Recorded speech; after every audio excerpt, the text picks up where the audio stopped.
cloud of dust and tire smoke. The crowd lets out a collective gasp, a sound that ripples through the grandstands. Fans jump to their feet, hands on their heads, eyes wide with disbelief.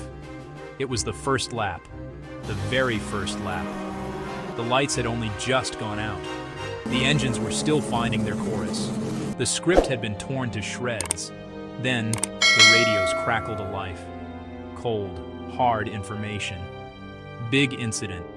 Turn 3. Big incident. The voices clipped, professional. Tension underneath. Strategists on the pit wall lean forward, faces lit by data screens. They see the replay, they see the wreckage, yellow flags waving frantically, leader's advantage vanishing into thin air. A new sound fills the air, a siren. The call echoes in every helmet. Safety car deployed. Safety car, a bombshell. A safety car does more than just slow things down. It's a great equalizer. It's a game of snakes and ladders where a huge lead can evaporate in a single lap. Imagine you're the driver in front. You've nailed the start. You've pulled away from the pack. You're in a perfect rhythm, managing your tires, controlling the pace. Then, you see those flashing yellow lights in your mirrors. 3-second gap? Gone. 5-second gap? Gone. 10-second gap? Gone. Wiped out. All that work, all that precision, counts for nothing. You're now just the first car in a long, slow-moving train, a sitting duck for the hungry wolves right behind you.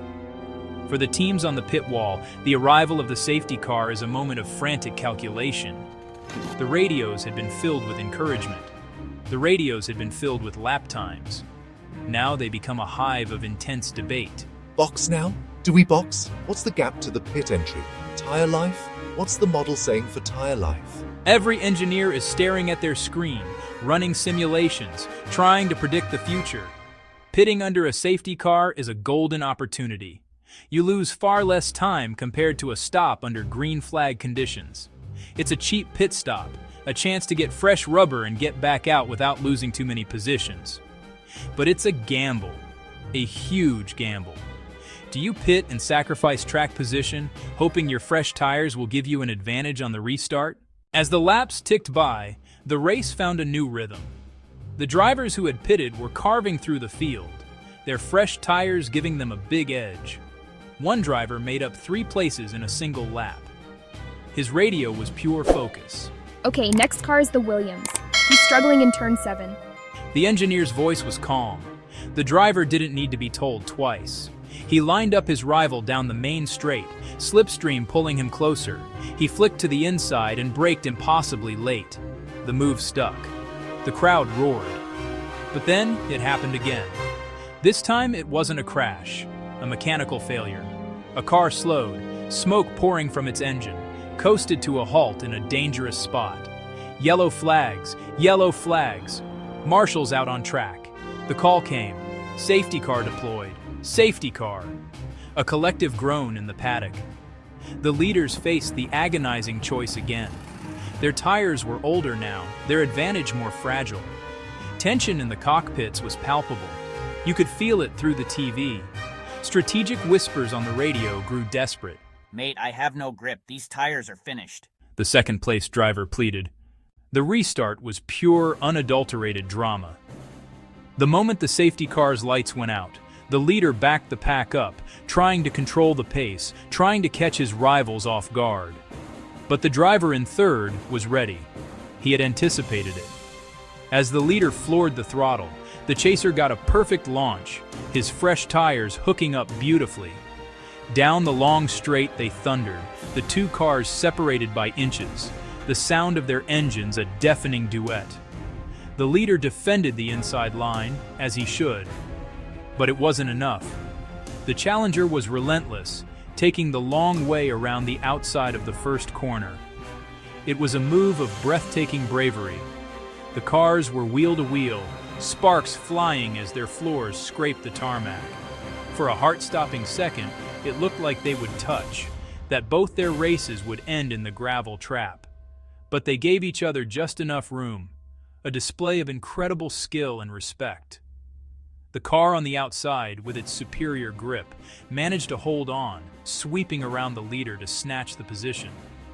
The team radio erupted. Yes, get in there. Beautiful, mate, beautiful. The emotion was raw, a release of all that pent-up tension. But for every victory, there is a defeat. The driver who had been forced to stay out on old tires was now a sitting duck. His engineer came on the radio, his voice laced with apology. Okay, just bring it home now. Just bring it home. The fight had gone out of them. Their roll of the dice had come up snake eyes. As if the drama wasn't enough, the heavens decided to join the party. A light drizzle began to fall, not heavy enough for wet tires, but just greasy enough to make the circuit treacherous. The track, once a ribbon of black, grippy asphalt, now had a dangerous, silvery sheen. For the drivers on worn, slick tires, it was like driving on ice. Every input, steering, throttle, brake, had to be impossibly gentle. One tiny mistake, one lapse in concentration, and it would all be over. The tension, already at a breaking point, was ratcheted up another 10 notches. And then, inevitable as the setting sun, it happened. A car in the midfield, pushing too hard, lost the rear end. It spun gracefully, a slow-motion pirouette of failure, before nosing gently into the barrier. It was a minor incident, but in a race this finely balanced, it was everything. Out came the yellow flags, out came the safety car, for the third and final time. This bunched the field up one last time with just 5 laps to go. The radio messages became short, sharp, and desperate. Okay, 5 laps to go. This is it. Everything you've got. From the leader's cockpit, a simple, tense question. How are his tires? What tires is he on? He needed to know what he was up against. The answer came back, and it wasn't good news.